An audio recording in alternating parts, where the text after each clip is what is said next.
Coucou, cette fois on va parler de Durkheim. Voilà, donc il y a je ne sais combien de pages, ça va de la page 16 à 23. Accrochez-vous. Non, normalement Durkheim ça devrait le faire, c'est pas très compliqué.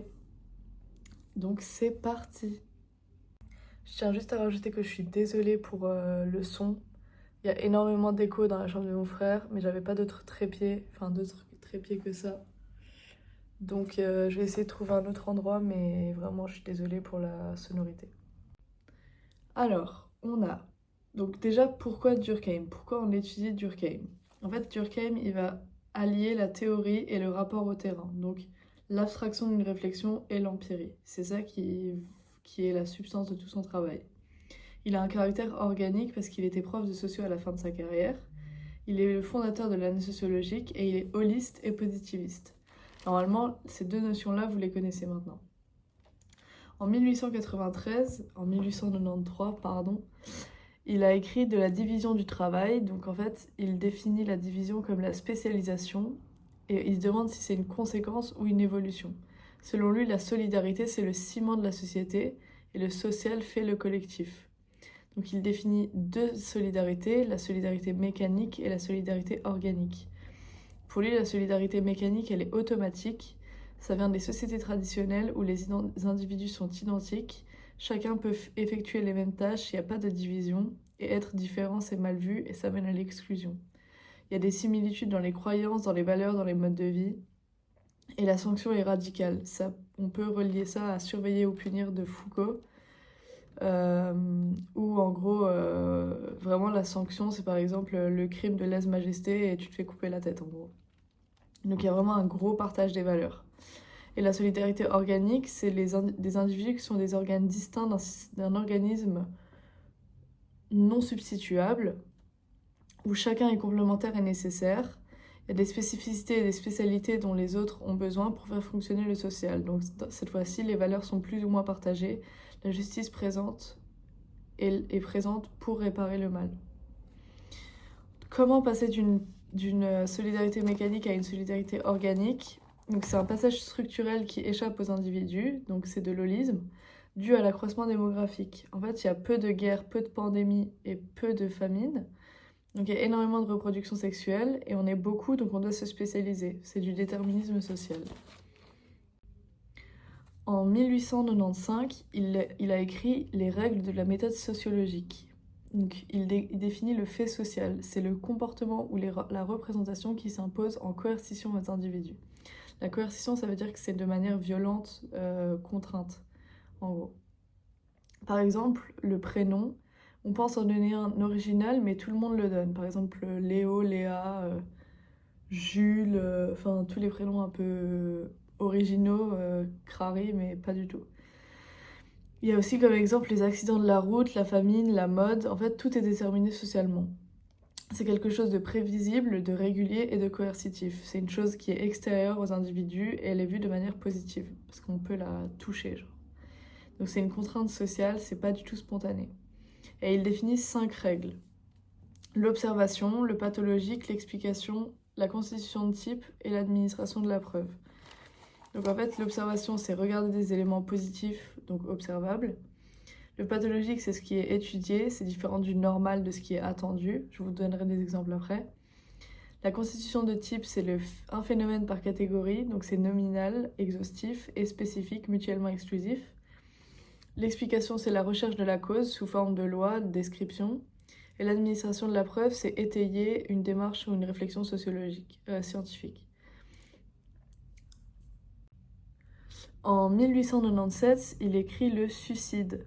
D'ailleurs, le 10 septembre, c'est la journée mondiale du suicide. Je ne sais pas s'il l'a écrit en même temps, si c'est corrélé ou pas, bref. Donc c'est un objet d'étude commun, c'est un fait social, la mise en œuvre de règles, c'est un acte perso déterminé socialement, et le prouver, c'est prouver l'holisme. Donc il va essayer de le prouver. Donc dans sa démarche sociologique, il y a 5 étapes. Tout d'abord, il y a la définition. Donc c'est tout cas de mort provenant directement ou indirectement d'un acte positif ou négatif posé par la victime elle-même et dont elle savait prédire le résultat. Je sais que j'ai écrit autre chose avec ça. Oui. Donc, tout cas de mort, qu'est-ce que ça veut dire? Pour qu'il y ait suicide, il faut qu'il y ait mort. Donc, les tentatives, elles sont difficilement observables et elles échappent à la comptabilité parfois. Provenant directement ou indirectement, c'est suppose que la mort n'est pas immédiate, donc je peux mourir plus tard, mais je dois correspondre aux autres critères, par exemple se pendre ou ne pas prendre ses médocs. D'un acte, c'est une action positive ou une action négative. Donc, positive, ça serait faire, par exemple, foncer dans un arbre avec sa voiture, ou par exemple ne plus se soigner. Et une action négative serait ne pas faire, donc vous foncez dans un arbre sans freiner, ou arrêter ses médicaments à cause d'une rupture de stock, par exemple. Ensuite, il théorise l'observation. Donc pour lui, c'est réfuter l'explication psychologique, le caractère héréditaire, l'imitation et la contagion. Il n'y a pas de foyer identifié. Et il s'interroge sur ce que d'autres sociologues ont à dire sur la régularité des taux. Donc il est différent de Gabriel Tarde, qui lui théorise le mimétisme. La société fonctionne par imitation. CF René Girard, je ne sais pas si vous avez la ref, mais il a défini le mimétisme social, avec une théorie du mimétisme très positiviste. Et une contagion, donc pas faire comme les autres, avec des contraintes observables, le foyer de contagion du suicide. Il essaye de cartographier le taux de suicide, mais les faits démentent l'explication de cartographie. Et en plus, il dit que c'est héréditaire, la régularité au niveau de l'âge donc valide. Mais comment est-ce possible que les jeunes soient inférieurs aux plus vieux dans les taux de suicide? Les suicides devraient devenir décroissants, mais non. Il est aussi opposé à J.M. Charcot. Donc lui, c'est l'inventeur de l'hystérie. Lol, enfin, on l'adore quoi. Le suicide, c'est une affaire de femmes hystériques. Dire que c'est une maladie, c'est inutile car ça n'a pas de sens. Mais les hommes se suicident plus que les femmes, donc il n'y a pas de... il n'y a pas de sens. Donc ça n'arrête pas à la régularité des taux, on change juste la question. La régularité des taux, c'est la variation du lieu d'habitation, où il y a moins de suicides en campagne. Ça augmente avec l'âge, donc les vieux se suicident plus, mais ça a tendance à stabiliser au XXIe siècle. Les parents se suicident moins que les gens qui ont des gosses, enfin moins que les gens sans gosses. Et le lundi, c'est là où il y a le plus de suicides, contrairement au vendredi. La lumière a également une influence. Donc l'été, on se suicide beaucoup plus qu'en hiver.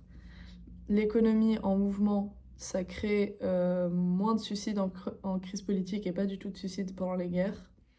Et la religion, par rapport à la religion, les protestants se suicident plus que les catholiques et les catholiques se suicident plus que les juifs. Parce que les protestants considèrent que si tu as une vie de merde sur Terre, eh ben, tu iras en enfer directement.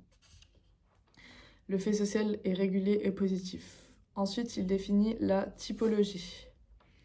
Donc la typologie, c'est en gros des statistiques avec des taux de suicide comparés. On a d'abord le suicide égoïste.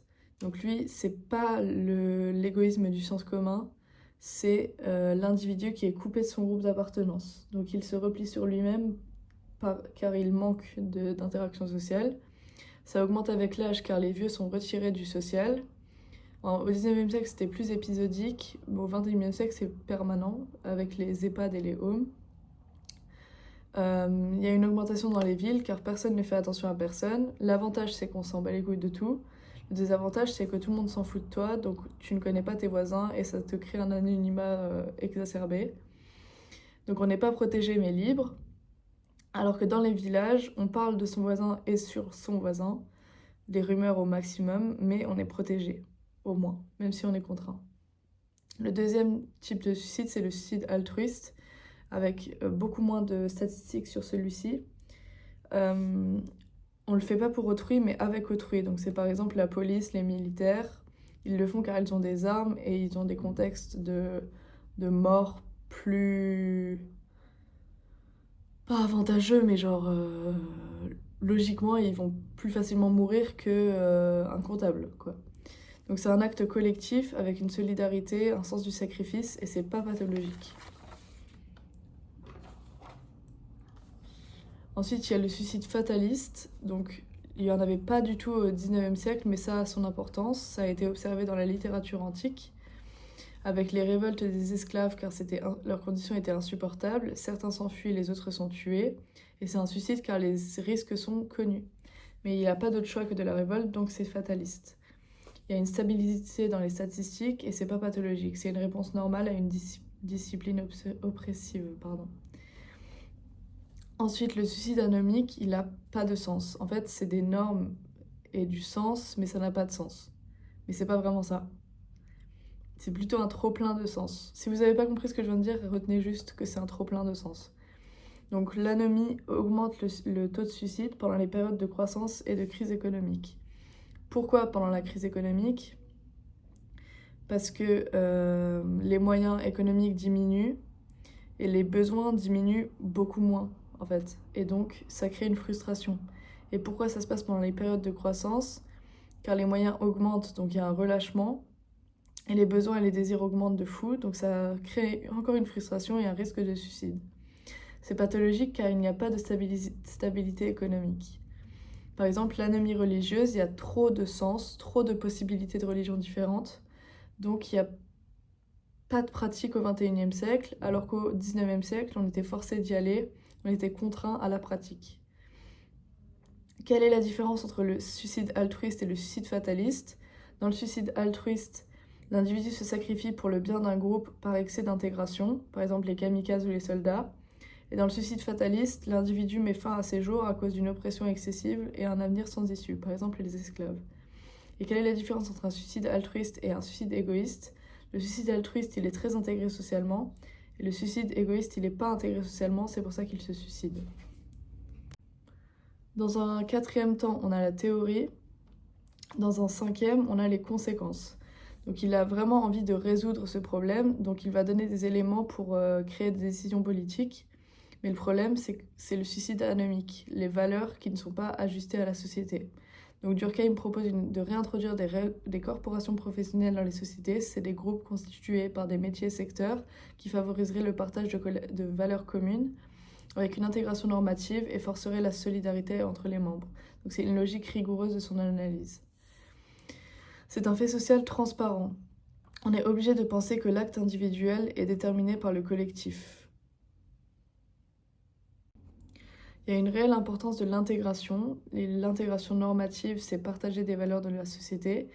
Et l'intégration sociale, c'est le sentiment d'appartenance à un groupe. Donc je vous laisse vous référer à ce schéma. Normalement, vous l'avez dans les synthèses et dans la mienne que je vais partager après. Donc je ne vais pas expliquer ce schéma, j'ai l'impression qu'il est assez clair. Mais si vous avez des questions, n'hésitez pas à me dire. Donc la loi du suicide, c'est la théorie générale du phénomène. Il y a un inversement proportionnel à l'intégration sociale et normative. Plus on est intégré socialement et normativement, moins le taux de suicide est important, ce qui est logique. Quand on est entouré, on a moins envie de se suicider. Donc l'analyse de Durkheim est une méthode rigoureuse et empirique avec une compréhension naturelle. Néanmoins, il y a une analyse qui est trop morale, des conclusions trop avérées, des définitions inutiles, des problèmes statistiques et des erreurs de certaines variables. C'est fini pour le suicide. On va passer maintenant aux formes élémentaires de la vie religieuse, où dans la religion, il y a le sacré et le profane. Donc le sacré est inviolable, c'est non sujet à débat, c'est des rituels, des croyances, des objets respectés. Aujourd'hui, au XXIe siècle, les droits humains sont sacrés. On ne les remet jamais en question. Contrairement au profane, le profane c'est le quotidien, c'est discuté et remis en question. Par exemple, la religion est discutée et le blasphème c'est ok. Donc j'ai terminé, je clôt le chapitre sur Durkheim. La prochaine vidéo, ça sera sur le travail et les organisations. Gros bisous!